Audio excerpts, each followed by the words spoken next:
अस्सलाम वालेकुम। आप लोग देख रहे हैं प्रोग्राम सुबह बखैर पाकिस्तान और मैं हूं सामिया राशिद। आप सबको बहुत बहुत सुबह बखैर, गुड मॉर्निंग। कैसे हैं आप लोग और कैसा गुजर रहा है आज का दिन? जी बिल्कुल, ईद उल अज़हा करीब है। जैसे जैसे करीब आ रही है वैसे वैसे जोश और तैयारियां जो हैं वो बढ़ती जा रही हैं। ख़ास तौर पर बच्चे जो हैं वो बहुत एक्साइटेड होते हैं और बहुत शोर मचाते हैं, जी घर में जानवर फ़ौरन से ले आएँ, आखिर कब लाएंगे। लेकिन वो नहीं समझ सकते बड़ों की मजबूरियाँ, महंगाई की मजबूरी और बहुत सारी मजबूरियाँ होती हैं। जी जानवर जो है वो इतने महंगे दामों बिक रहे हैं कि बेचारे बड़े भी क्या करें। बच्चों की वो ख्वाहिश और सुन्नत इब्राहिमी अदा करना कितना मुश्किल होता जा रहा है, ये हम आज जानेंगे। हमारे साथ रिपोर्टर्स मौजूद हैं उनसे। जी बिल्कुल, हमारे साथ मौजूद हैं उबैद खान, ब्यूरो चीफ रोज़ न्यूज़ लाहौर हैं, और साथ ही साथ जी अनवार मुगल है, नुमाइंदा रोज़ न्यूज़ रावलपिंडी से। तो जी सबसे पहले उबैद साहब आपसे जानेंगे लाहौर की क्या सूरत हाल है। मवेशी मंडियाँ जो लगी हुई हैं वहाँ पर क्या सूरत हाल है? क्या लोगों का रश अब होने लग गया है? क्या लोग खरीदारी कर रहे हैं, या कीमतें इतनी ज़्यादा हैं अभी भी और महंगाई इतनी ज़्यादा हो चुकी है कि लोगों की पहुंच से ये सुन्नत इब्राहिमी अदा करना जो है वो मुश्किल होता जा रहा है? देखें, बिल्कुल सामिया, एक फैक्टर है महंगाई का, और लोग जिसको पिछले कई माह से फेस कर रहे हैं, क्योंकि जो पेट्रोलियम मसनूआत की कीमतें हैं वो इस वक्त 400 से जायद है, और जाहिर है कि उसका एक जो फैक्टर है, और उसके बाद जो आफ्टर शॉक्स हैं वो अभी आना शुरू हो चुके हैं। डीजल हो और उसके साथ जो रोजमर्रा की व्हीकल्स ट्रांसपोर्टेशन है वो बहुत ज्यादा एक्सपेंसिव है। अगर मवेशी पूरे पाकिस्तान से लाहौर शहर में या लाहौर शहर की मंडियों के अंदर आएंगे तो उनके ऊपर जो एक्सपेंस आएगा, यकीनन व्यापारी हजरात जितने भी होंगे मंडियों के अंदर, उनकी ये ख्वाहिश होगी कि वो पैसे वहां से रिकवर हो सके। तो इस बार जो मवेशी मंडियां लाहौर शहर के अंदर 6 मवेशी मंडियां लगाई गई हैं मुख्तलिफ मकामात पर, और 6 मवेशी मंडियों का मैंने अगाहे बगाहे खुद जाकर विजिट किया है, और जो व्यापारी हजरात थे उनसे बात की, और उसके साथ साथ खरीदारों से बात हुई है हमारी।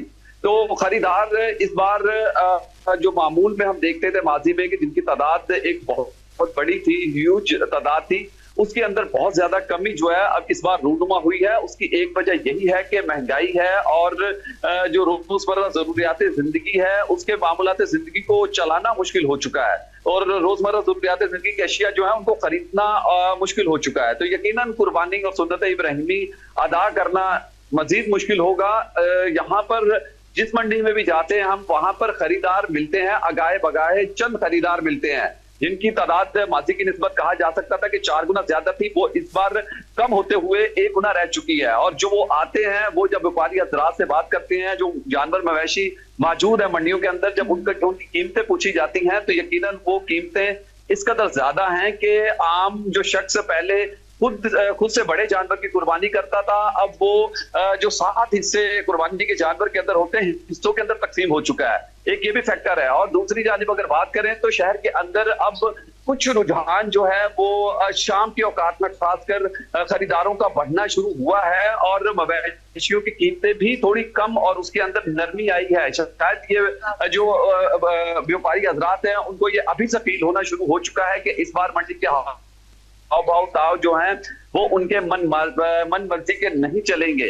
तो यकीनन ये चीज फैक्टर है, और उसको देखते हुए हम कह रहे हैं कि जहां पर दोनों जानिब से परेशानी थी, खरीदार भी परेशान था, उसके साथ साथ जो व्यापारी हजरात थे वो परेशान थे, तो दोनों की जानिब से अब कहीं पर एक खुशी की लहर नजर आई है, और हम कह सकते हैं कि सुन्नत इब्राहिमी अदा करना हो सकता है कि आने वाले वक्त में जो खरीदार है खासकर उसके लिए थोड़ी आसानी हो। लेकिन खासकर जिनके मवेशी यहाँ पर मौजूद हैं वो आखिरी रोज और आखिरी अयाम तक इंतजार करते हैं, और कहा यह जाता है कि मंडी के अंदर मंडी का भाव एक अपना मौजूद है, महंगाई का उससे कोई ताल्लुक नहीं है। लेकिन हमें ये लगता है कि महंगाई का एक फैक्टर जरूर साथ जो मवेशी है जिनकी कीमतें ज्यादा हैं उसके साथ अटैच है। मंडी के अंदर एक कैपेसिटी मौजूद होती है हमेशा जानवरों की, और मुख्तलिफ मंडियों के अंदर तो कैपेसिटी कहा जाता है कि ओवर हो चुकी है, मगर बाज मंडियां ऐसी हैं कि जहां पर इस बार जानवर बड़ी तादाद में नहीं आए हैं, वहां पर जानवर भी कम है और खरीदार भी कम है। और यकीनन मंडी की अगर ओवरऑल मैं सूरत हाल की बात करूं तो शहर के अंदर इस वक्त जो दर्जा हरारत है वो 47 डिग्री के करीब महसूस होना शुरू हो चुका है, और उसके अंदर मुसलसल इजाफा हो रहा है। और अब जानवर हो या इंसान हो, उनके लिए पानी एक यकीनन नेमत तो पहले ही है, लेकिन उस नेमत की अहमियत के अंदर मजीद इजाफा हो चुका है, वो बहुत जरूरी हो चुका है। मुख्तलिफ मवेशी मंडियों के अंदर बाज़ हमें ये शिकायत मिली थी, और कि जहां पर के पानी की खासकर एक बड़ी शिकायत थी, ना इंसानों को पानी मिल रहा था, ना उनके जो मवेशियों के मालिकान थे, मवेशियों को पानी वो पिला पा रहे थे। इस मंडी के अंदर जहां पे मैं मौजूद हूँ LDK में, यहाँ पर भी कुछ इसी तरह की सूरत हाल है और जो आला अफसरान है उनकी आगाह बगाह है। यहाँ पर विजिट जरूर होते हैं कुछ देर के लिए, जो इंतजामिया के यहाँ पर लोग मौजूद हैं वो एक्टिव होते हैं, जो कॉन्ट्रैक्टर मौजूद हैं वो कुछ देर के लिए एक्टिव होते हैं, उसके बाद उनकी मर्जी दोबारा से शुरू हो जाती है। और कहा यह जा रहा है कि पानी बहुत ज्यादा नहीं उनको फराहम किया जाता है जो मवेशी मालकान है, और अगर मिलता है तो कुछ मिकदार में मिलता है, वो इतना जबरदस्त मिकदार नहीं है कि जिससे इंसान और जानवर अपनी प्यास बुझा सके। और दूसरी जाने बिजली का फैक्टर अभी मुझे बताया गया यहाँ पर कि रात 12 बजे के बाद बिजली बंद कर दी जाती है मुकम्मल। अब शायद मैं ये कह सकता हूँ कि उसको एनर्जी सेविंग कहा जाए, या इसकी कोई एक और वजह हो सकती है कि यहाँ पर जो कॉन्ट्रैक्टर है वो खुद को सेव कर रहे हैं, और जो उन्होंने कॉन्ट्रैक्ट किया है शायद वो उसको पूरी तरह से निभा नहीं पा रहे हैं।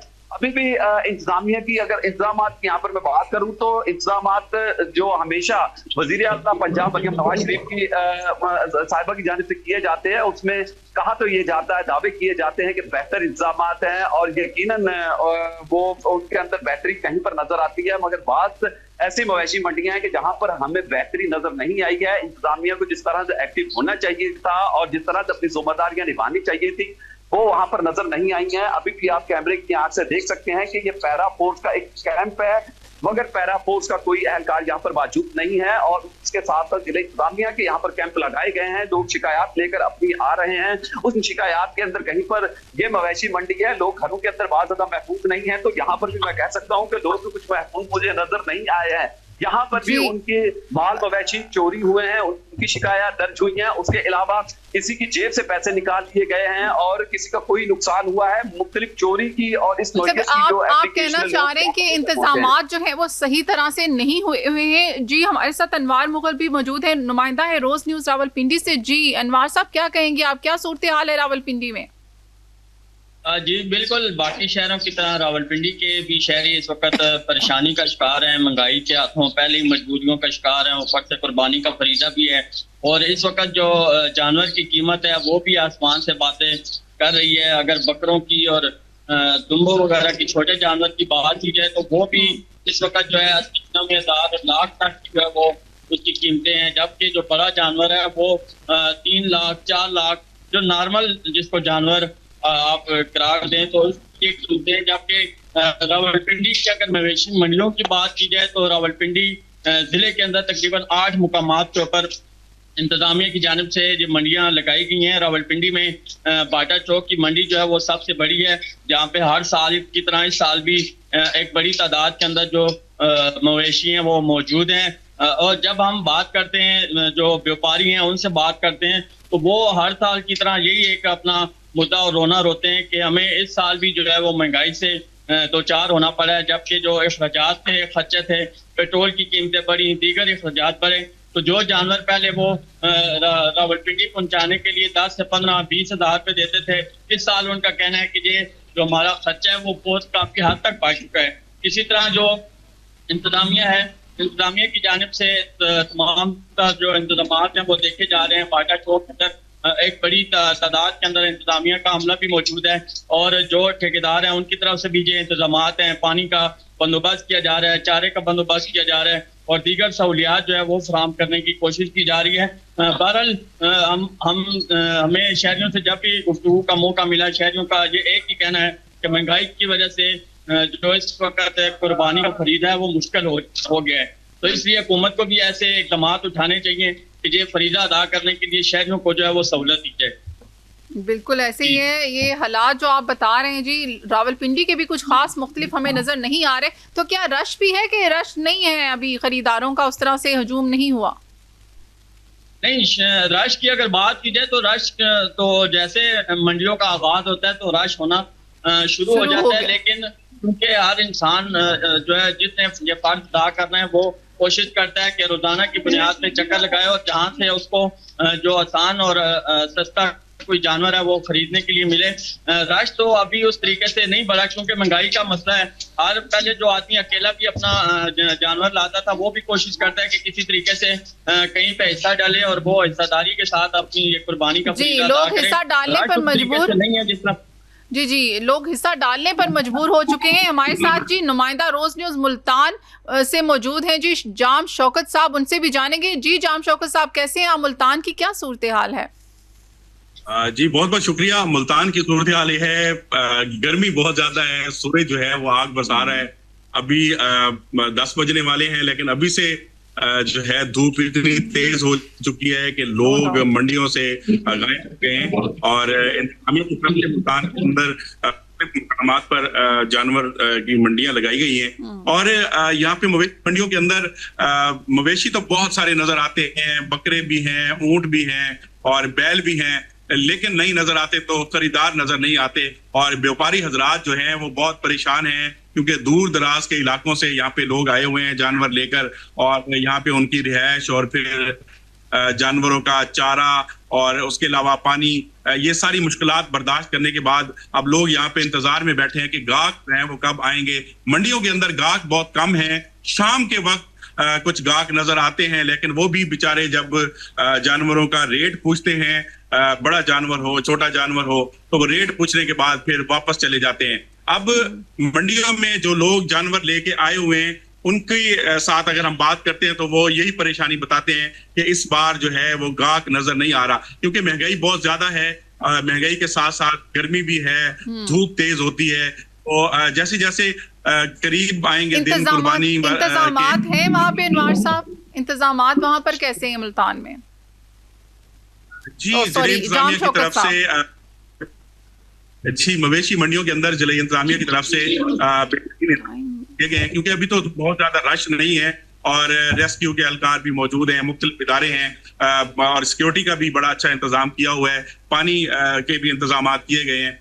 मगर जैसे ईद कुर्बान का दिन आएगा करीब करीब, तो 1-2 दिन पहले जो है वो रश बढ़ने की उम्मीद है और उस वक्त शायद कोई खरीदार जो है वो घर से बाहर निकले। बाज़ औक़ात लोग ये भी सोचते हैं कि ईद के करीब करीब जो है हमें रेट जो है वो मुनासिब मिल जाएगा, और अभी वो आते हैं जानवर को देखते हैं और शायद उनका माइंड नहीं बन रहा।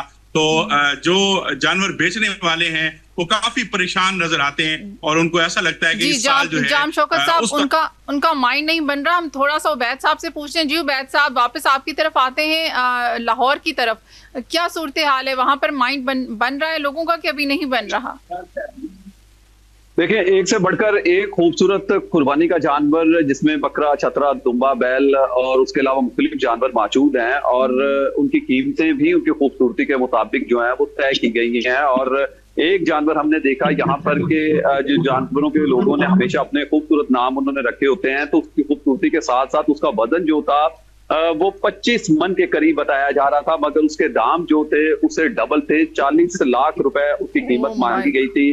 और इसी तरह से जो बकरे हैं, बकरों की जो कीमत है वो 2 लाख रुपए से शुरू होती है, जिनकी खूबसूरती है, जिनका कहा जाता है कि 40 किलो वजन होगा या 35 से 40 किलो के दरमियान वजन होगा, उसकी कीमत 2 लाख रुपए भी मांगी जाती है। और लेकिन जानवरों की खूबसूरती के साथ साथ ही उनके दाम यहाँ पर मांगे जा रहे हैं। और मवेशी जो है बड़ी तादाद में है, 15,000 से जायद बड़े जानवर इस मंडी के अंदर मौजूद हैं। उसी के साथ साथ 30,000 से जायद छोटे जानवर इस मंडी के अंदर मौजूद हैं। पहले रोज से जब से ये मंडी फाल हुई थी उस वक्त से जानवरों की तादाद यहाँ पर है और ओवर कैपेसिटी बताई जा रही थी। और यकीनन वो जानवर हैं, लेकिन उनके अंदर हमें कोई कमी नजर नहीं आई है, जिससे ये महसूस हुआ है हमें। और जो हमारी इंतजामिया के साथ बात हुई कि खरीदार इस बार कम है। खरीदार वक्त गुजरने के साथ साथ जिस तरह से मंडी के भाव कहा जाएगा कि कम होंगे, शायद खरीदारों की तादाद के अंदर भी इजाफा होगा। और मंडी के अंदर रूटीन है कि लोग आ रहे हैं, आके कीमतें पूछते हैं और उसके बाद वापस चले जाते हैं। लेकिन सबसे बड़ा एक इस वक्त जो एक नुकसान जो मवेशी मंडी के अंदर व्यापारियों का हमें महसूस हुआ है, उसमें जो वेटरनरी यहाँ पर कैंप लगाए गए हैं, अभी तक तो वहां पर 1600 से ज्यादा जो शिकायत दर्ज हुई हैं। और उनसे जब हमारी डॉक्टर से बात हुई है तो उन्होंने ये हमें बताया है कि लोग जो हैं अपने जानवरों को गंदम खिला रहे हैं, गर्मी ज्यादा है जिसकी वजह से जो फूड पॉइजनिंग है, उसके अलावा दीगर जो बीमारियां हैं वो जानवरों को लग रही हैं। उबैद साहब, अगर ये हालात हैं लाहौर जैसे शहर के, तो फिर अब क्या किया जा सकता है? और हम उम्मीद करते हैं कि जी इसको कंट्रोल किया जाए, खासतौर पे इंतजामात अच्छे से हों, क्योंकि जानवर अगर बीमार होंगे तो वही बीमार जानवर जो हैं वो खरीदार, जो बेचने वाले हैं वहाँ पर ताजर, वो उसी को बेचेंगे। जाम शौकत साहब, आपकी तरफ आते हैं। अनवार साहब अभी लाइन पे मौजूद नहीं है। नुमाइंदा रोज न्यूज़ मुल्तान से। जी, मुल्तान की सूरत हाल क्या है? क्या सेम इसी तरह है जिस तरह लाहौर में है, कि उधर इंतजामात जो है वो कुछ हद तक बेहतर हैं?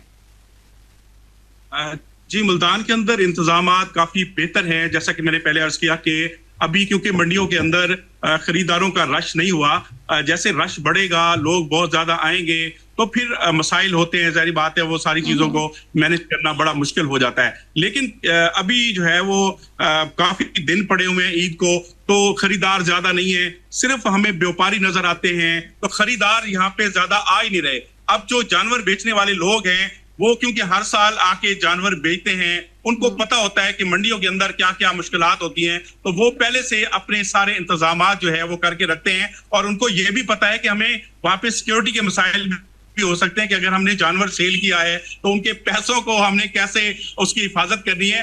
पुलिस भी हमें नजर आती है, सिक्योरिटी के बड़े अच्छे इंतजामात किए गए हैं, और अभी अल्लाह का शुक्र है कोई ऐसा नाखुशगवार वाकया भी सामने नहीं आया। जी, जाम शौकत साहब बात कर रहे थे जी इसी सिचुएशन के ऊपर कि मुल्तान के इंतजामात जो हैं वो बेहतर हैं, वो बहुत अच्छे से उन्होंने मैनेज किया हुआ है इंतजामिया ने, लेकिन महंगाई जो है उस पर कंट्रोल नहीं हो पा रहा। तो अब हम उबैद साहब की तरफ आते हैं। जी उबैद साहब, लाहौर में आपने कहा इंतजामात भी ठीक नहीं है और महंगाई भी बहुत ज्यादा है, तो क्या नजर आता है, क्या लोग इतने महंगे जानवर खरीदेंगे? देखिए, जानवर खरीदना तो लोगों ने, जाहिर है, मैंने बताया कि महंगाई का एक फैक्टर मौजूद है, और उसने जब पेट्रोलियम मसनूआत की कीमतों में इजाफा हुआ था तो उसके कुछ अर्सा बाद उसके आफ्टर शॉक जो थे वो जरूर आना थे, और वो जो अभी आना शुरू हो चुके हैं। और जहां पर चारा भी महंगा है, खल महंगी है, चोकर महंगे है, उसके अलावा जो मवेशियों को दीगर चीजें दी जाती हैं उनके अंदर इजाफा हुआ है, उनकी कीमतों के अंदर इजाफा हुआ है, तो यकीनन जानवरों की कीमतों के अंदर भी इजाफा हुआ है। जानवर खरीदना इस बार मुश्किल हो चुका है। और जिस तरह आपने इंतजाम की बात की है, तो आप कैमरे की नजर से चले, मैं एक बार आपको दिखा भी देता हूं। और ये कैंप है, मेन कैंप है जहां पर मैं मौजूद हूं। तो यहाँ पर आप देख सकते हैं कि जो इंतजामात का जायजा इस कैमरे की नजर से, आंख से और मेरी आंख से खुद आप लगा सकते हैं कि जो कोई ऐसी कैफियत की सूरत हाल मौजूद नहीं है कि जिसमें कहा जा सके कि जी इंतजाम जिस तरह से होने चाहिए थे, जिस तरह से लोगों को अलर्ट बैठना चाहिए था, जिस तरह से जो मुश्किलात हैं आम शहरी और खरीदार की यहाँ पर आने के लिए, व्यापारी हजरात की, तो उसको कंट्रोल करना चाहिए था। ऐसा मुझे इस तरह का कोई सीन यहाँ पर नजर नहीं आ रहा है। और ये कूलर पानी के जो आज चल रहे हैं, 2 रोज पहले ये बंद थे, और जब हमने यहाँ पर आकर ये खबर नशर की थी और हमने बताया था कि 24 घंटे गुजर चुके हैं मगर ना मवेशियों को पानी मिला है, ना जानवरों को पानी मिला है। तो उसके बाद इंतजामिया जो थी कुछ देर के लिए हरकत में आई थी, उन्होंने अपने जनरेटर चलाए थे, बिजली का निजाम को बहाल किया था। लेकिन अगाए बगाए अभी मुझे जो हमारे जराए बता रहे हैं, जो हमारी यहाँ पर लोगों से बात हुई है और जो मवेशी मालकान है उनसे जो हमारी बात हुई, व्यापारी हजरात थे, तो वो ये बताते हैं कि ये बंद हो जाते हैं, उनको पानी वक्त पर नहीं दिया जाता है। पानी दिया जाता है तो उसकी मिकदार इस कदर ज्यादा नहीं होती है कि जिससे जानवर और इंसान अपनी प्यास बुझा सके। बेसिक इंतजाम यही होते हैं। और बाद मकामात पर खुले आसमान के नीचे भी जानवर मौजूद है और वहां पर कोई टेंट मौजूद नहीं है। अगर जिस तरह से महकमा मौसमियात ने एक अलर्ट जारी किया है कि 70 से 80 किलोमीटर पर और की रफ्तार से तेज हवाएं चलने का खदशा है, उसके साथ साथ महकमा मौसमियात ने ये पेशन गोई कर दी है कि आज यहाँ पर इंसानों को पानी नहीं मिल रहा, या आप जानवरों की बात करते हैं। हम बस यही दुआ करते हैं कि जी इंतजामिया इस चीज पे ऊपर नजरसानी करे, क्योंकि ये एक ऐसा फरीजा है, एक ऐसी सुन्नत है, एक ऐसा त्यौहार है जिसको मुसलमान, कितनी भी मुश्किलें हों, कितनी भी परेशानियां चल रही हों, जो भी मुल्क के हालात हों,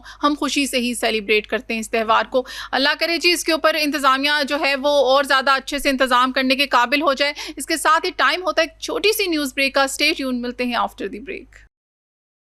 वेलकम बैक। हम आ चुके हैं वापस और जैसे कि हम सब जानते हैं क्रिकेट मैच की बात हो रही है और आजकल जो है जितनी मर्जी ये परेशानियां चल रही हैं या जो भी मसले चल रहे हैं लोगों के, लेकिन मैचेस देखना नहीं भूलते। और हमारे साथ इसीलिए मौजूद हैं जी नवीद खोकर साहब स्टूडियो में, एंकर पर्सन है, क्रिकेट एक्सपर्ट है, तो उनसे जानेंगे बांग्लादेश और पाकिस्तान का जो टेस्ट मैच हो रहा है उस हवाले से। जी अस्सलाम वालेकुम। वालेकुम सलाम जी नवीद साहब, कहाँ जाता नजर आ रहा है आपको ये मैच? अभी फिलहाल तो मेरे ख्याल में पाकिस्तान की पोजीशन में आ गया हुआ है इस मैच को जीतने के लिए। 80 रन चाहिए इस वक्त पाकिस्तान को। और रिजवान, जो इम्पोर्टेंट बात है वो रिजवान क्रीज के ऊपर मौजूद हैं और रिजवान की भी सेंचुरी होने वाली है।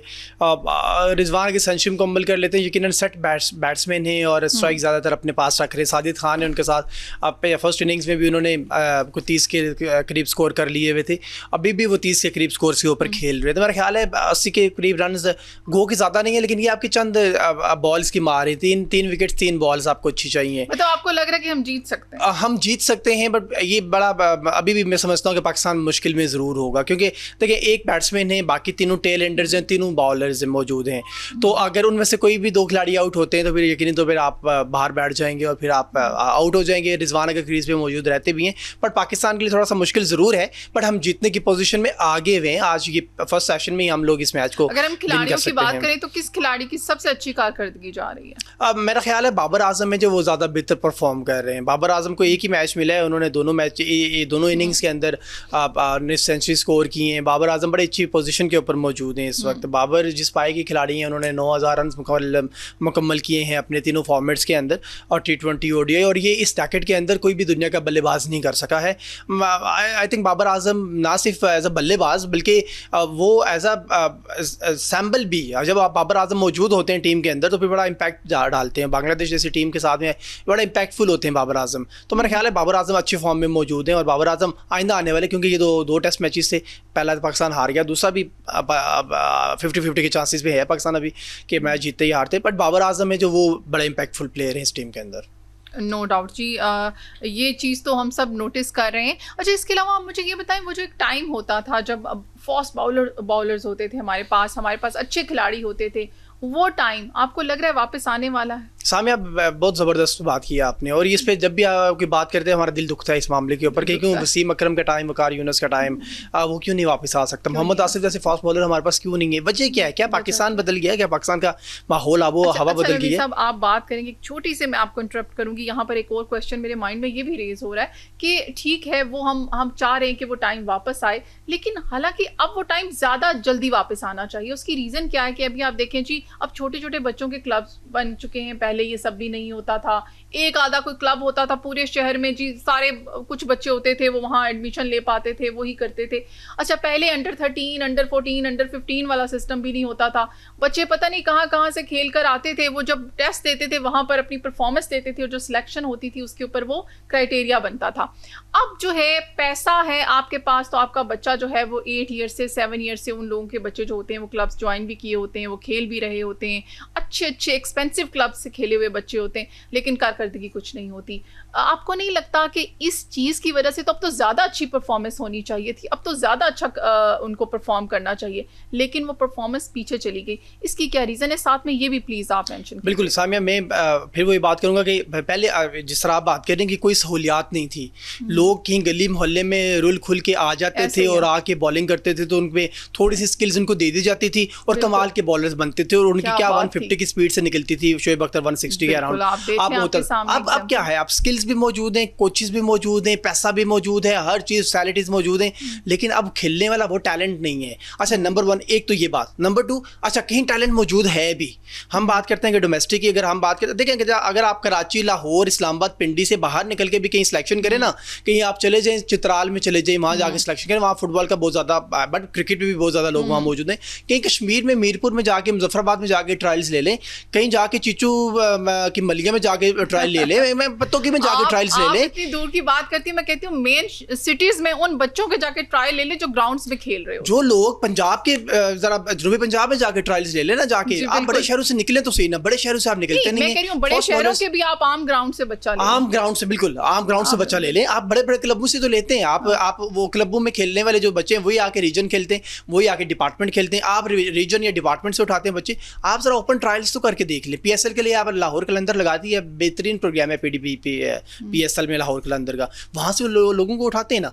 आप एज PCB क्यों नहीं लगाते? आप पूरे मुल्क में ट्रायल्स के लिए कैंप लगाएं, फास्ट बॉलर्स पैदा करें। मैं कहता हूँ कि आप KPK में चले जाएं, इतने फास्ट बॉलर्स आपको मिल रहे हैं। एहसान उल्लाह की बात देख लें, बट लेकिन आप वो इंजर्ड करा देते हैं, इंजर्ड होने के बाद आप उनकी केयर नहीं करते। वो एक फास्ट बॉलर को बनाने के लिए बहुत टाइम चाहिए होता है, बहुत पैसा चाहिए होता है। जब वो बन जाता है, उसको एक इंजरी आती है तो PCB मुंह मोड़ लेता है, PCB प्रॉपर्ली उसकी लुक आफ्टर नहीं करता तो वो ज़्यादा हो जाता है। तो मेरा ख्याल है कि टैलेंट भी मौजूद है पाकिस्तान में, लेकिन आप ना उसको आइडेंटिफाई नहीं कर पाते। आपने जो कोचेस रखे हुए वो क्या कहते हैं? वो कहते हैं 10 ओवर्स करें, राउंड कर लें और उसके बाद जिम लगा ले, बात खत्म। इससे पहले सभी अजहर जैसे कोचेस होते थे जो ये बात कहते थे कि नहीं 100 ओवर करना है, आपने 50 ओवर करना है एक दिन में, आपने 10 किलोमीटर का राउंड लगाना है, आपने 15 किलोमीटर का राउंड लगाना है, चक्कर लगाना है आपने, वो स्टेमिना होता था। अब तो आपके 3 ओवर फेंकते, चौथे ओवर के लिए आप में स्टेमिना ही नहीं होता है। तो मेरा ख्याल है कि बहुत सारी चीज़ें, जब कोचिंग स्किल्स बदले ना सारे के, उसके साथ में मॉडर्न डे क्रिकेट आई है, आपने वो सारी बेसिक्स खत्म कर दी हैं। जब बेसिक्स खत्म करें, देखिए AC के अंदर आप जिम लगा रहे हैं, AC के अंदर आप डंबल उठा रहे हैं, उससे क्या फ़र्क पड़ना है आपको? मेरा ख्याल है वो अगर आप ना इस 40 के टेम्परेचर में घूमे ना ज़रा बाहर ग्राउंड में जाके, तो जो पहले कोचेस लगाते थे, कहते थे 10 ओवर अभी करें, 10 ओवर 4 घंटे बाद, 10 ओवर 4 घंटे के बाद करें, तो फिर आप आसानी के साथ 10 ओवर की गेम कर सकते थे या 4 ओवर की गेम कर सकते थे। मेरा ख्याल है पाकिस्तान में टैलेंट मौजूद है, मौजूद है, इसको आइडेंटिफाई करने की जरूरत है। Thank you so much Naveed साहब, बहुत अच्छा लगा आप आए और बड़े अच्छे से आपने एक्सप्लेन किया। आई होप कि हमारे इदारे भी इस बात को बहुत अच्छे से समझ सकें। हमारे साथ जी मौजूद है जाहिद खरल साहब, नुमाइंदा रोज न्यूज़ हैं, और आप इनसे हम आपको मिलवाते हैं। एक्चुअली मसला वही है जो पूरा मुल्क परेशान है, यकीन करें हर पाकिस्तानी परेशान है ये बात जानकर कि ये आखिर रियासत में रियासत बन रही है, ये क्या हो रहा है। गैरत के नाम के ऊपर पूरा का पूरा गांव जला दिया गया। जी जाहिद खरल साहब अस्सलाम वालेकुम, आपको आवाज़ आ रही है?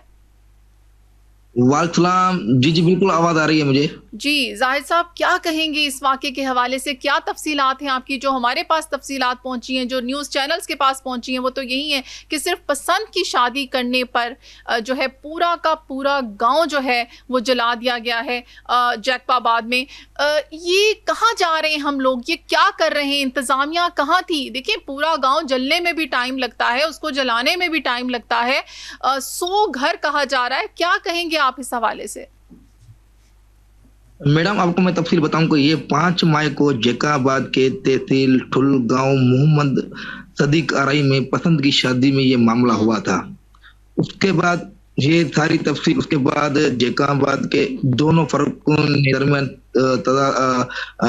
मोहम्मद हसन बुर्डो में सुदरा चन्ने की पसंद की शादी के बाद मोहम्मद मुतद घर को आग लगा के, जबकि दूसरी बरादरी की जानब सरदार एक दूसरे के ऊपर इल्जाम लगाए दिए। दोनों सरदार की जानब से एक दूसरे के ऊपर इल्जाम लगा रहे थे। ये पसंद की शादी इन्होंने, वो वालिदैन का यही बयान है तो वो 14 साल की मेरी बेटी है उसको अगवा करके लेके गए हैं। वो दूसरा लड़की बोल रही है तो मैं अपनी पसंद की शादी की है। उसके बाद दोनों सरदारों ने एक दूसरे के ऊपर इल्जाम लगा दिया। ये मसला बढ़ता चला, 120 घर को आग लगा दी उन्होंने। तो कहाँ थी इंतजामिया, कहाँ थी पुलिस वहाँ की? उस डिस्ट्रिक्ट की कोई पुलिस होगी, कोई इंतजामिया होगी। वो घर देखिए, वो 5 मिनट की कहानी तो नहीं है, वो 1 घंटे की कहानी नहीं है, 100 घरों की कहानी है। पर इंतजामिया में पहुंची, 6 के 7 अफराद उन्होंने गिरफ्तार कर दिए। SSP रिटायर कैप्टन फैजानी का कहना है कि इत्तला मिलते ही फौरन वहां पर पहुंचने के बाद कार्रवाई की, 6 से ज्यादा वहां पर लोग गिरफ्तार कर लिए। उसके बाद दल इंतजामिया की जानब से डिप्टी कमिश्नर शेहजाद साहिब वहां पहुंचकर जितने घर थे वहां का मायना लिया। मायने लेने के बाद उनको यह सहूलत दी, जो बाहर बैठे हुए थे 50 सेंटीग्रेड जैकबाबाद का एशिया का गर्म तरीन जिला है, वह लोग अभी तक भूख के लिए, वहाँ परेशान के लिए बहुत परेशान है। मगर इंतजामिया ने अभी वहां पर पहुंचकर उनको सहूलत दी है। ओके जी, जो जाहिद साहब हमारे साथ थे, आपने सुना कि जी जो लड़का और लड़की हैं वो हिफाजत से हैं, वो बिल्कुल महफूज हैं, उनको तहवील में ले लिया गया है, ताकि उनको हिफाजती तहवील में ले लिया ले लिया गया है ताकि उनको कोई नुकसान ना पहुंचा सके, और जो लोग थे वो भी नकल मकानी डेफिनेटली करने पर मजबूर हो गए थे क्योंकि 100 से ज़ायद घर जल गए थे। इसके ऊपर एक्शन ले लिया गया है, 5 अफराद को जो है वो गिरफ्तार कर लिया गया है। इसके साथ साथ जी वज़ीर आला सिंध ने वाक़े का सख्त नोटिस लेते हुए जो कमिश्नर और DIG लाड़काना से जो है वो रिपोर्ट तलब कर ली है, और जितने भी मुतासरीन थे उनकी फौरी इमदाद और मुल्ज़िमान के खिलाफ सख्त कार्रवाई के अहकामात जो हैं वो जारी हो चुके हैं। अभी कानून जो है वो अपने एक्शन में आ चुका है और इनके खिलाफ सख्त कार्रवाई की जा रही है। ये शुक्र है जी कि लड़का और लड़की महफूज है, लेकिन अब जो है जो मामला है वो डिफरेंट सूरत हाल इख्तियार कर गया है जाहिद साहब, क्योंकि जो इल्ज़ामात अब आयद हुए हैं उसमें 4 साल की बच्ची के को भी अगवा का मुकदमा उनके ऊपर डाला जा रहा है कि जी जिस गांव की लड़की थी उस गांव की एक और बच्ची को या उसी की बहन को जो है वो अगवा कर लिया गया। ये क्या मामला है साथ में? जी, ये मामला ये है कि जब हमारी वहाँ से राब्ता हुआ, हमारे वहाँ के जराए ने बताया, तो ये लड़की के वालिद साहब ने यही इल्जाम लगाया है कि मेरी बेटी दोनों को बुर्रों ने अगवा कर दिया है। फिर जब उनका दोनों सरदार होते सरदार एक दूसरे के ऊपर इल्जाम लगाया, उन्होंने बोला ये पसंद की शादी इन्होंने अपनी मर्जी से की है। अभी ये मामला ऐसे बहुत हो गया, वहां से लोगों पर बहुत परेशान है। ये तो मतलब ठीक है हो गया, और दूसरे वहाँ के रहने वाले लोग अभी तक खौफ हरास है। वहाँ के बासर बहुत है, वहाँ पे दोनों सरदार है, सरदारों की वजह से कोई बोलने के लिए तैयार नहीं है, कोई पूछने के लिए तैयार नहीं है।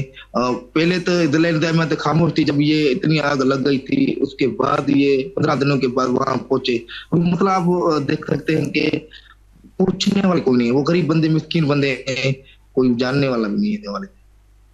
ओके अच्छा जी, सक्खर से हमें ज्वाइन किया है सुखबीर साहब ने, सुखदीर साहब ने। जी अस्सलाम वालेकुम।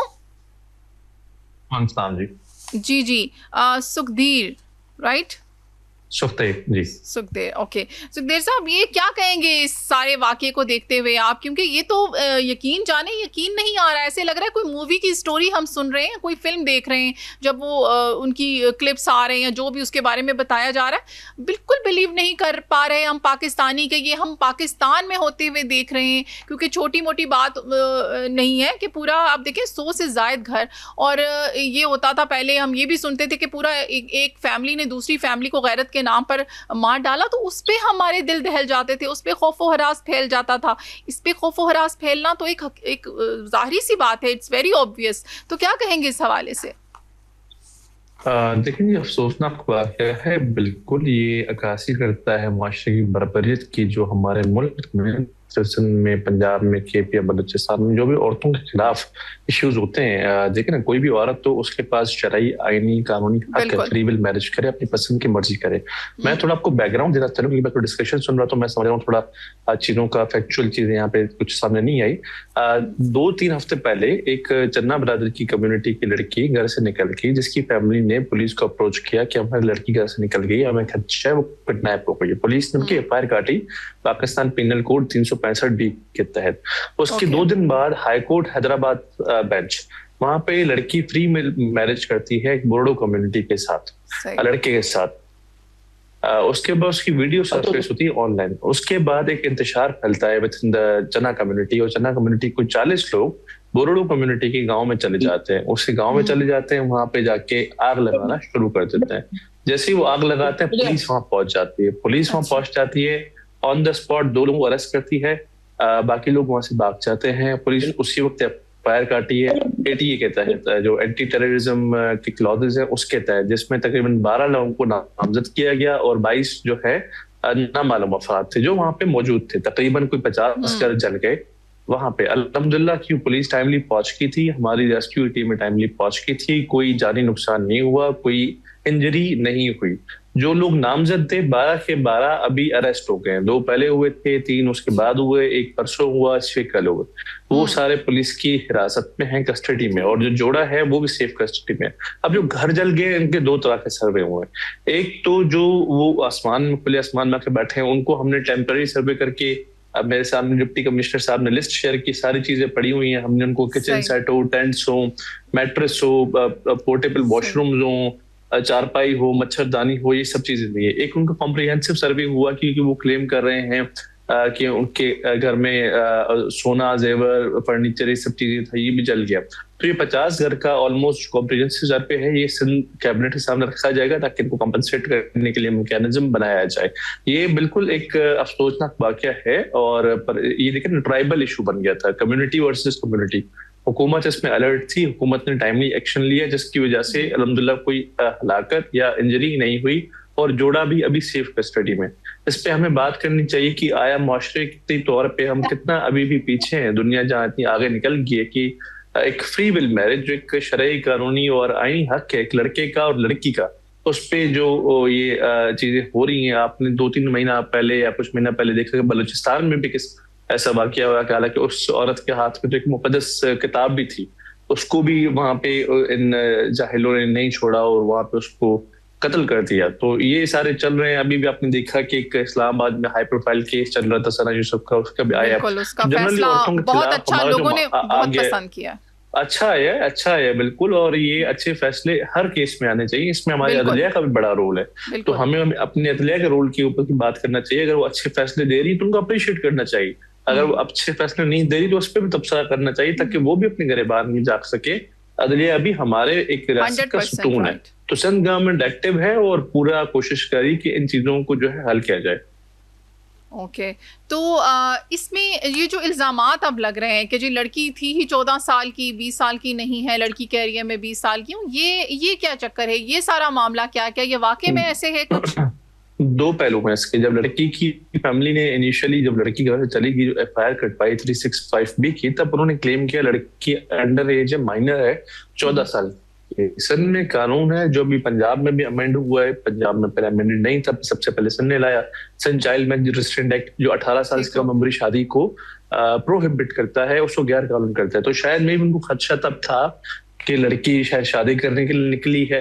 अभी क्योंकि उन्होंने हाई कोर्ट में जाके मैरिज की, अभी ये सब जुडिस मैटर हो गया। अगर वहां पे एज का क्लेम जो है, ये केस चल रहा है, कोर्ट ने फिर इसका ऑसिफिकेशन एक टेस्ट होता है जो हड्डियों के थ्रू होता है, जिससे चेक करवाया जाता है कि आया इसकी एज सही में 18 साल से कम है, ज्यादा है। अब क्योंकि मैटर सब जुडिस है, अभी कोर्ट ने डिसाइड करना है। ओके अभी ये कोर्ट डिसाइड करेगी। तो यानी कि मामला जो है वो अब अंडर कंट्रोल है, और जिनके घर जला दिए गए उनको इमदाद फराहम की जा रही है, उनके सारे जो उनको टेम्पररी इमदाद फराहम कर दी गई है, चाहे वो टेंट हो, किचन सेट हो, मैट्रेस हो, पोर्टेबल टॉयलेट हो, चारपाई हो, चटाई हो, मॉस्किटो नेट, मच्छरदानी हो, तारपाल हो, हाइजीन किट्स हो, जेरी कैन हो, फर्स्ट एड किट हो, और एक कॉम्प्रिहेंसिव सर्वे भी किया है कि उनके जो घर पहले बने हुए थे, जिसमें से 20 घर SRSO Sindh rural support organisation सरकार ने बना के दिए थे, उन 50 घरों में से हमने कॉम्प्रिहेंसिव सर्वे किया कि उनकी वो चीजें जल गई हैं, ताकि उनका हम एक तायन लगा सके और वो कंपनसेट कर सके। जाहिर साहब ये पहला वाकया नहीं है, ये वाकया अब इसलिए बहुत ज्यादा हाईलाइट हुआ क्योंकि इसमें लिमिट ही क्रॉस हो गई, पूरा का पूरा गांव जला दिया गया। मैं ये जानना चाहूंगी इसके लिए सिंध हुकूमत क्या कर रही है? इस तरह के वाकयात के लिए आए दिन होते रहते हैं, गैरत के नाम पर हम सुनते हैं जी किसी औरत का कत्ल हो गया है, कभी कहीं कुछ हो गया है। मतलब ये कब तक चलता रहेगा? इन मामलात के लिए कोई लेजिस्लेशन लाया हो सिंध हुकूमत, या कुछ ऐसे इंतजाम किए जा रहे हो कि अब आइंदा फ्यूचर में ये वाकयात में कमी आ सके? इस वाकयात के लिए already anti honour killing bills हैं, कानून है जिनकी इम्प्लीमेंटेशन का पूरे मुल्क में कानून है। मसला इम्प्लीमेंटेशन भी है। अभी भी आप देखेंगे इसके खिलाफ जो FIRs हुई हैं, देखिए ना, अभी जो घर जले थे लोगों को हमने रेस्क्यू किया, बचाया, FIR काटी, 12 लोग अरेस्ट किए, ATA एंटी टेररिज्म के एक्ट के तहत हमने उनको ट्रायल कर रहे हैं, इम्प्लीमेंटेशन हो रही है। ये हमारा माशरती इशू है, ये एक कबीला दूसरे कबीले से लड़ रहा है, हम इसके लिए कोशिश करें, मैकेनिज्म ला रहे हैं। ADR alternate dispute resolution forum जो होते हैं, जो कबायलाई तौर पर दो कम्युनिटीज में अगर आपस में कोई तफ्तीश होती है, लड़ाई होती है, तो उसको बैठ के एस्केलेट करे, ये कानूनी तौर पे हम कर रहे हैं। ADR वहाँ के लोकल डिप्टी कमिश्नर्स और डिस्ट्रिक्ट जजेस के अंडर ये चीजें हों, इस पे कानून साजी हो रही है।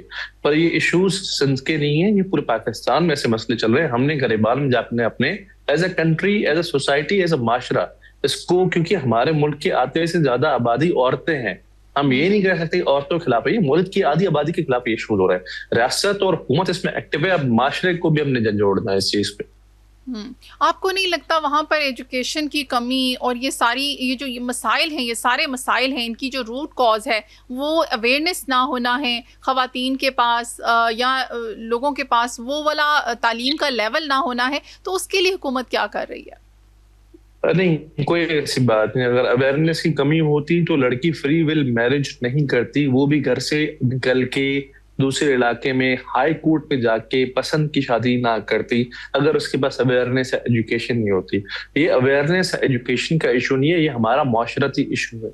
जो मुआशरे पढ़ लिख जाते हैं पर उनमें भी अनफॉर्चुनेटली ऐसी कुछ रवायतें रह जाती हैं, जिरगे की रवायत हो गई, कारोकारी की रवायत हो गई, ऑनर किलिंग की रवायत हो गई, जिसमें बटा सटा जो होता है, ऐसी रवायतें हो गई। इनका तालीम से वास्ता नहीं था। ये एक रिग्रेसिव प्रैक्टिसेस होती हैं जिन पे हमें काम करने की जरूरत है। ऑल टुगेदर सब पार्टीज ने आप पे आके इस चीज पे काम करना है। जी, ये जिन अफराद को गिरफ्तार किया, जी जी आवाज आ रही थी। अच्छा, जिन अफराद को गिरफ्तार किया गया था उनके खिलाफ क्या कार्रवाई होगी ज्यादा से ज्यादा? इन अफराद के खिलाफ जो हाईएस्ट क्रिमिनल क्लॉजेस होते हैं 780 के एंटी टेररिज्म एक्ट के तहत जो क्लॉजेस होते हैं, गवर्नमेंट ने पर्चे बनाए, अरेस्ट भी किए। अभी इनको सजाएं देनी कोर्ट ने। रियासत के 3 सुतून होते हैं, हुकूमत 1 सुतून होती है। अब इनको सजाएं कोर्ट ने देनी है, सिंध हुकूमत ने नहीं देनी। हमने अपनी इन्वेस्टिगेशन करके अरेस्ट करके रिमांड लेके कोर्ट के हवाले इन्वेस्टिगेशन रिपोर्ट सबमिट कर दिया। अब हम भी ये दुआ गो हैं कि कोर्ट इस पे जो है, जैसे इस्लामाबाद में एक अच्छा फैसला है, यहाँ पे भी एक अच्छा फैसला देते। अच्छा, इसके लिए आप क्या रेकमेंड करते हैं? अभी आपका हमारा शो वॉच कर रहे हैं, डिफरेंट, आपको पता है पूरे पाकिस्तान में वॉच किया जा रहा है। अभी आप कोई सजेशन देना चाहेंगे कि ऐसी सूरत हाल में लड़की को क्या करना चाहिए? या लड़की अपनी सेफ कस्टडी में है, हैदराबाद में है, फ्री मिल उसने मैरिज की है, उसका शरई कानूनी माय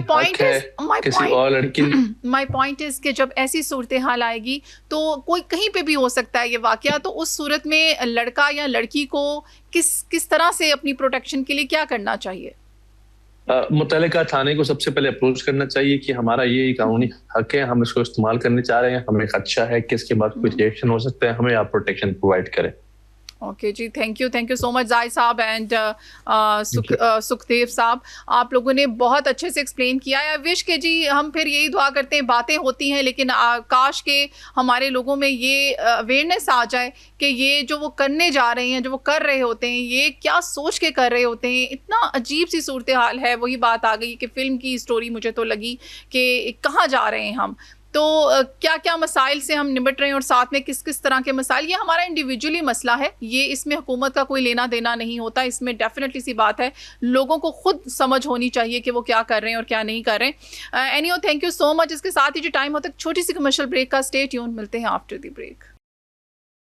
वेलकम बैक, हम आ चुके हैं वापस और हमारे साथ जी अभी जूम पे मौजूद हैं आतिफ अब्बासी, रिपोर्टर हैं रोज़ न्यूज़ के, और साथ ही साथ हमारे साथ मौजूद हैं अफशा तहसीन साहिबा जो कि बहुत काम करती हैं ह्यूमन राइट्स पे।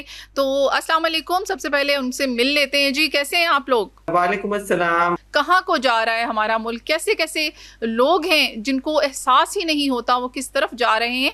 अभी एनी हो, इस सारी सूरत हाल में जो फैसला आया सना यूसुफ के मुकदमे का, उसने लोगों के दिलों में एक दफ़ा फिर उम्मीद जगाई है कि जी इंसाफ होगा, इंसाफ मिलेगा। ऐसा नहीं है कि बिल्कुल ही अंधेर नगरी होगी।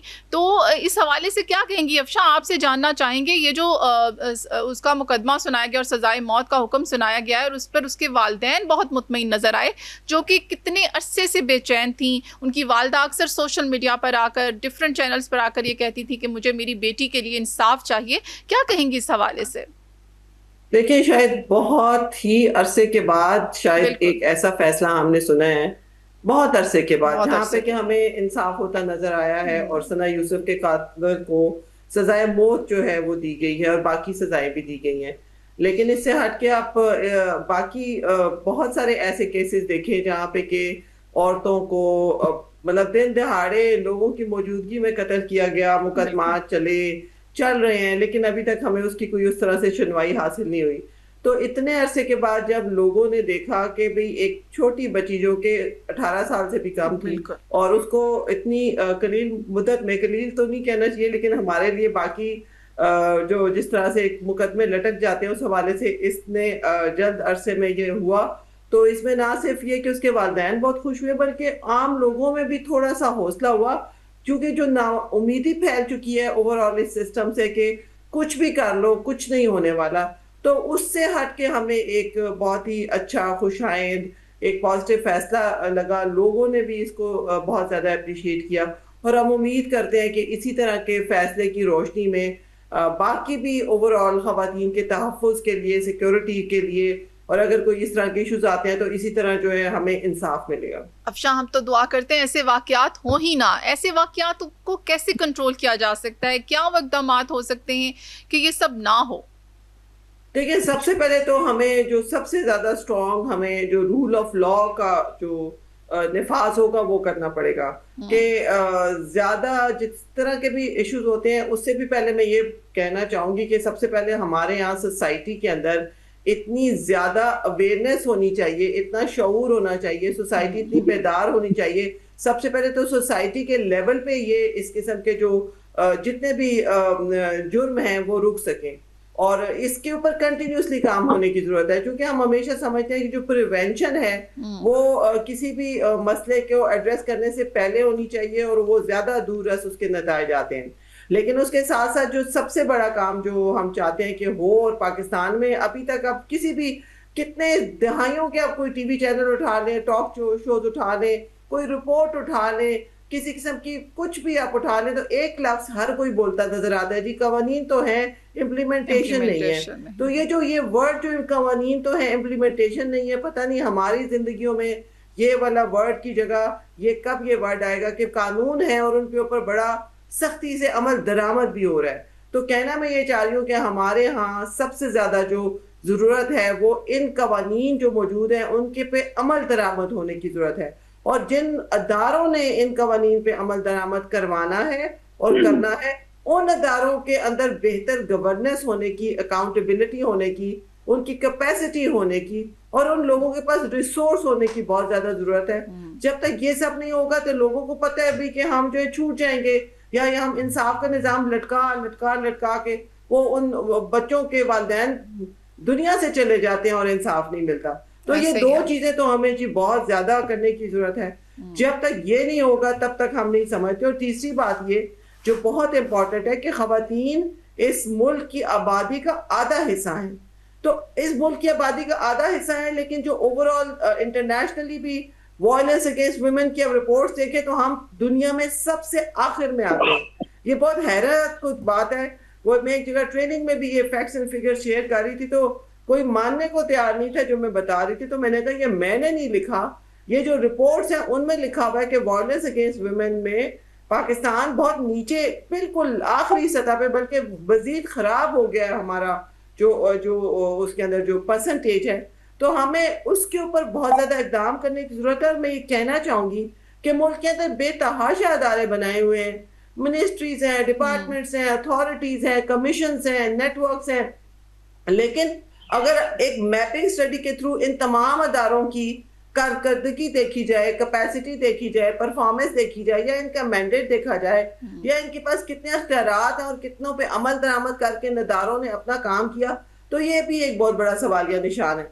क्योंकि मुल्क अगर हुकूमत ने इतने अदारे बनाए हैं और अगर एक आम बच्ची को इंसाफ के लिए सिर्फ पुलिस और सिर्फ जुडिशरी की तरफ भागना है, तो मुझे नहीं समझ आती कि ये इस हद तक इतने ज्यादा अदारे कर क्या रहे। बिल्कुल बिल्कुल तो सही कह रही हैं आप। हमारी तवज्जो होनी चाहिए, क्योंकि ज्यादातर मैं ये देखती हूँ कि मीडिया के ऊपर आप एक वाकया होता है, इंसिडेंट के ऊपर आप बात कर रहे होते हैं, वाकया खत्म होता है, कहानी खत्म होती है। जबकि मैं ये समझती हूँ कि हमारे तमाम जो यहाँ पे गेस्ट स्पीकर्स आते हैं, हमारे मीडिया के ऊपर भी एक वाकये की बजाय एक इशू पे बात करें कि भी एक इशू है, एक मसला है, सिर्फ एक मसला तो नहीं है, मुसलसल अगर हो रहा है तो उसके बचाव के लिए हमारे मुल्क के अंदर क्या ऐसे सिस्टम मौजूद है कि आइंदा ऐसे वाकयात ना हो। चाहे वो कम्युनिटी के लेवल पे अवेयरनेस रेजिंग या एक्शन है, चाहे वो रूल ऑफ लॉ है, लॉज की इम्प्लीमेंटेशन है, अदारों ने इसके ऊपर परसू करना है, हमारा जस्टिस सिस्टम किस तरह से काम कर रहा है, और किस हद तक हमारे जो अवाम हैं उनको फैसिलिटेशन है। ज्यादातर आज भी जब मैंने ये डाला कि मैं इस इशू पे बात करूंगी तो कुछ लोगों ने मेरे फेसबुक पे भी कमेंट्स तो रिसोर्सेज होते हैं, अमीर लोग तो रिसोर्सेज को यूज करके जी अफशा, ये इश्यूज इसी तरह चल रहे हैं, बिल्कुल सही कह रही हैं। पुलिस स्टेशन तक नहीं पहुंच सकते अफशा, पहुंच सकते, बिल्कुल, तो ये सब चीजों पे बात करने की जरूरत है। जी अफशा, आप बिल्कुल सही कह रही हैं, ये इसी तरह से मामला चलते आ रहे हैं, इसीलिए तो हमें बहुत अरसे के बाद एक छोटा सा रिलीफ मिला। आतिफ साहब हमारे साथ मौजूद हैं, आतिफ अब्बासी जी, क्या कहेंगे आतिफ इस हवाले से आप? जी देखें, ये एक एग्जाम्पल सेट की गई है इस केस के हवाले से। अगर ये देखा जाए तो ये इंतहाई अहम केस था, इस्लामाबाद की हिस्ट्री का इंतहाई अहम केस था, क्योंकि जो टिकटॉकर सना यूसुफ थी वो अंडर एज भी थी और उन्हें जो बेदर्दी से कत्ल किया गया।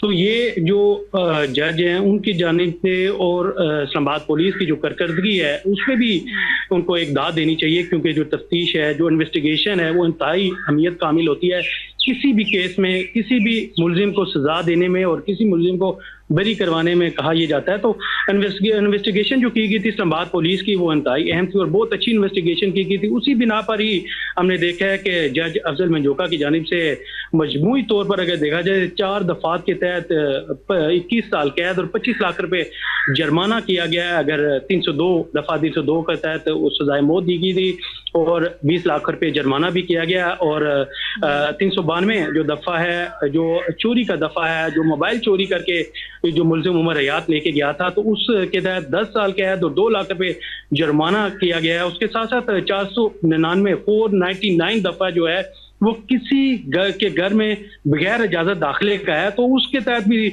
10 साल कैद है और 2 लाख रुपए जुर्माना भी किया गया। और सेक्शन 4 के तहत 1 साल कैद और 1 लाख रुपए जुर्माना किया गया है।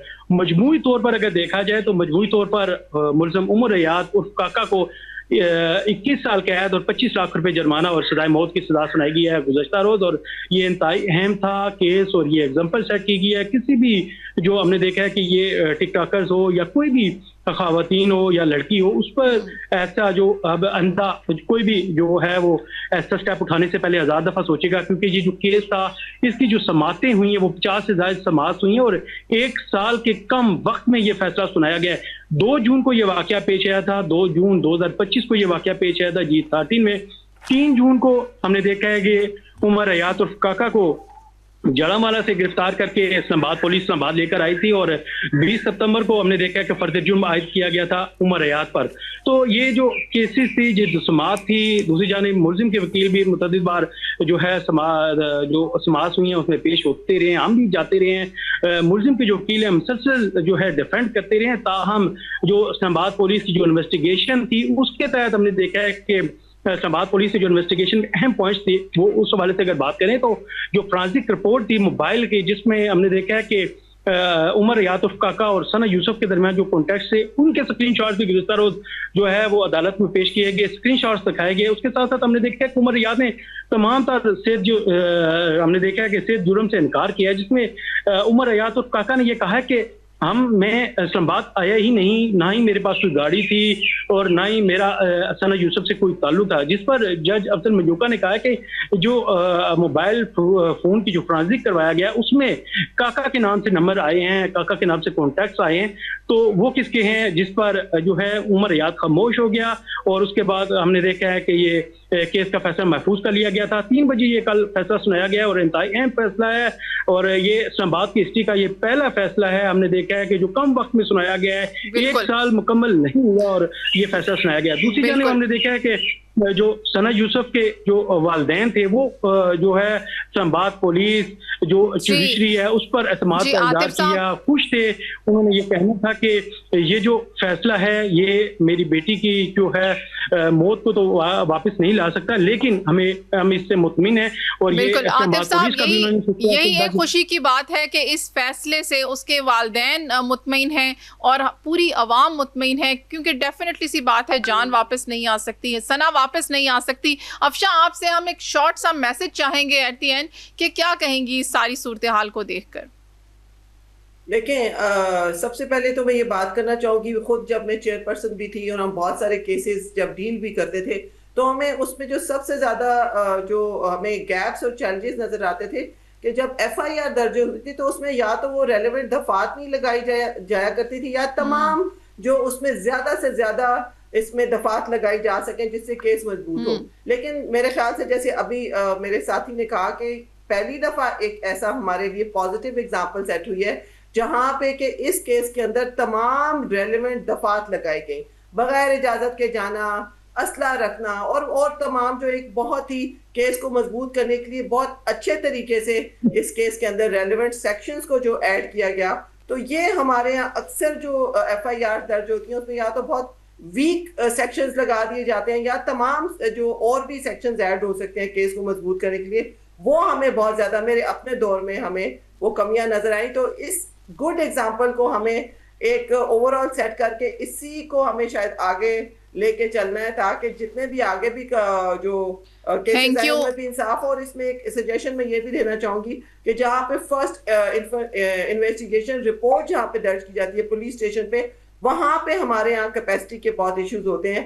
तो उस लेवल पे ज्यादा से ज्यादा होमवर्क करने की जरूरत है कि जो रेलेवेंट थैंक यू अफशान, होते हैं उनकी ज्यादा कैपेसिटी हो, उनकी नॉलेज हो कि कितने ज्यादा सेक्शंस ऐड कर सकते हैं। तो इसी FIR जितनी बेहतर होगी आपका आगे केस भी उतना बेहतर होगा इंशाल्लाह। जी हम दुआ कर सकते हैं और उम्मीद कर सकते हैं चाहेंगे इस केस के हवाले से। जी thank you so much Afshan, बहुत अच्छा लगा, आपने बहुत अच्छे से बड़ा एक वो कहते हैं ना प्रिसाइज मैसेज आपने दिया। और आई विश कि ये सारे इकदाम हों, इम्प्लीमेंटेशन हों, लॉज हमारे पास बहुत मौजूद हैं।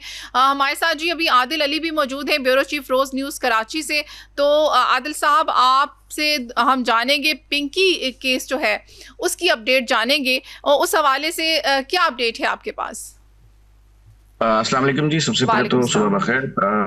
अनमोल पिंकी देखें, इस वक्त सिर्फ एक मुजरिम या जराइम पेशा अफराद या सरगना ऐसे गुरोह का केस नहीं है, एक मुआशरे का ऐसा पहलू है।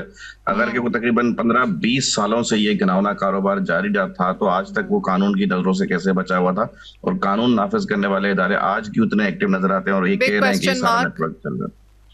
ये बहुत बड़ा सवाल है। जहां तक रही केस की बात, तो केस तो देखें, मुजरिमा की जो अदालती रिमांड में 22 मई तक तोसी कर दी गई थी, वो फिजिकल रिमांड पे है। उन पे गैर कानूनी असले, कत्ल और अपना ये मंशियात की खरीदो फरोख्त के दीगर जो चंद मुकदमे कायम है, इसकी तफ्तीश चल रही है। रिमांड उनका लिया हुआ है और वो उनकी जमानत खारिज कर दी गई थी। मोहतरमा जो है वो बहुत एक शातिर किस्म की मुजरिमा, आदि मुजरिमा है। जब वो दूसरी बार अदालत लाई गई है तो उन्होंने शदीद चीखो पुकार मचाया कि ये तासुर कायम क्रिएट करने की कोशिश की, जो कि अलमिया है हमारे मुल्क का, कि इस वक्त अगर आप किसी एक शख्सियत का नाम ले लें तो आप तमाम मामला से बरी जिम्मा हो जाते हैं और आपके सारे गुनाह उस खाते में लिख दिए जाते हैं कि भाई आपके ऊपर रियासत जबर करके, आपसे जुल्म करके आपके ऊपर किसी एक शख्स के ऊपर कोई मुद्दा डालने की कोशिश कर रही है। और बहुत से लोग अपना दामन तई दामन इसलिए कर जाते हैं कि आप अपना मलबा उस तरफ डाल दें कि भाई हमसे तो ये करवाया जा रहा है। अफसोस की बात यह है कि चंद सियासी रहनुमाओं जिनसे मैंने खुद अपने इंटरव्यूज में सवाल किए हैं कि भाई आप इस मंशियात की हालत पे क्या कहते हैं, उन्होंने भी जानी मानी शख्सियतों ने भी अनमोल पिंकी केस वाले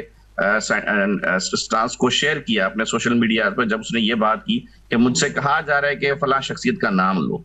तो अफसोस हुआ इंतहाई देख के कि यार चंद दिन पहले मैं उनसे खुद अपने पॉडकास्ट करके आया हूँ और मैंने उनसे मंशियात के बारे में सवाल किए। उन्होंने कहा है कि कातिल जहर है, ये जहर हमारे बच्चों का, नौजवानों का, मुस्तकबिल का, पाकिस्तान के मेहमानों का कातिल है। और उन्होंने अफसोस के साथ उन्होंने दोबारा खुद उस प्रोपेगेंडे का हिस्सा बनने की कोशिश की। मुजरिमा जो है वो इस वक्त तो जेर हिरासत है, रिमांड में है, लेकिन बात यह कि कारोबार अभी भी जारी, मंशियात की तरसील अभी भी जारी है। कोइन के जो पैकेट्स हैं उनकी तस्वीर सोशल मीडिया पे शेयर होना शुरू हो चुकी है। उनकी ऑडियोज भी सुनी थी, वो बड़ी हठधर्मी से बता रही थी कि मेरे बाद फलां बंदा काम करेगा और फलां पर्सन ये काम कंटिन्यू रखेगा। वो तो बड़ी हठधर्मी के साथ हम कहेंगे वो बता रही थी उसमें।